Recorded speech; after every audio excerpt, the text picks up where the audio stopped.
The Cabots were a family of merchants and mariners who came to Massachusetts from the Channel Islands in the 17th century. They first settled in Salem, Massachusetts, but after the death of Joseph Cabot, his widow Elizabeth and children moved to Beverly, Massachusetts. In 1781, during the Revolutionary War, the Cabot House was built for ship owner and privateer John Cabot, where he lived until 1802.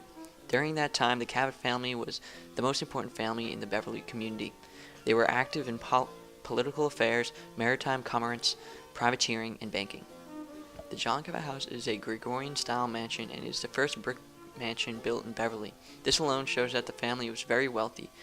The affluence of the Cabot family is also reflected in the architectural details and decorations of the house. This is shown in the beautiful carved paneling and decorations of the Dutch tiles surrounding the fireplace in the parlor. To this day, the room is maintained as a period room and exhibits the ornate decorating style of the Cabot family. The room is furnished with elegant furniture, finely detailed wood moldings, and decorative, expensive objects from around the world. John Cabot was one of 8 or 9 children, and along with his 2 brothers, Andrew and George, grew up to be very successful. He graduated from Harvard in 1763. His brother George was another Harvard graduate and a United States Senator from 1791 to 1796. George was a Federalist and was one of Alexander Hamilton's most treasured followers in the U.S. Senate. He was made director of the Bank of the United States in 1793 and became president of its Boston branch in 1803. In the 1700s, Beverly was a very seaport-dependent town.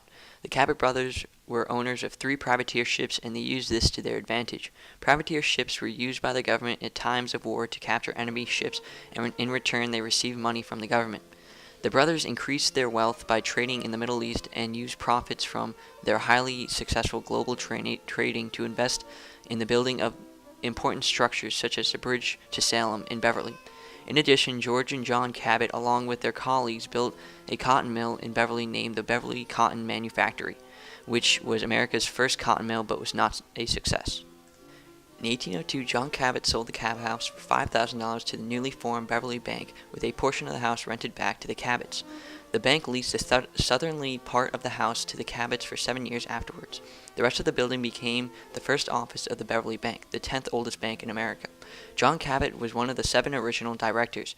A massive vault was constructed at the time, which is thought to be the one currently in the basement. It was used to house paper notes and gold and silver coins. In 1802, very few banks had been established along the American East Coast, and they were especially needed to support commercial shipping and trade. The bank helped to bring prosperity to Beverly and the North Shore by creating new job opportunities and assisted local ship owners finance their activities. At the time, banks around the area could print and distribute their own money, and this led to much counterfeiting and confusion. A man named Edward Burley purchased the house in 1834 from the Beverly Bank with the condition that Burley would lease the banking rooms to the bank. Other conditions of the sale were the addition of an exterior side door to the banking room and bank window, as well as the construction of a day vault. The bank found new quarters in 1868. The Burleys had no children, and in 1891, Mr. Burley willed the building to the newly formed Beverly Historical Society. Today, the Cabot House displays original documents and artifacts of the original Beverly Bank, such as the bank teller's desks, early currency, original records of the bank's shareholders and directors, a portrait of the bank's first president, Israel Thorndike, a scale to weigh gold, the original bank vaults, and some of the counterfeited bills. The Cabot House still stands today and remains the headquarters of the Beverly Historical Society. Their research facilities are also located within the building. The Society's collection within the Cabot House have grown to more than 750,000 objects, including manuscripts, books, photographs, maps, decorative arts, and other artifacts related to the history of Beverly and the North Shore. Its collection of manuscripts and artifacts related to the Revolution includes signed documents by many of the founding fathers and revolutionary figures like General Gage and General Howe.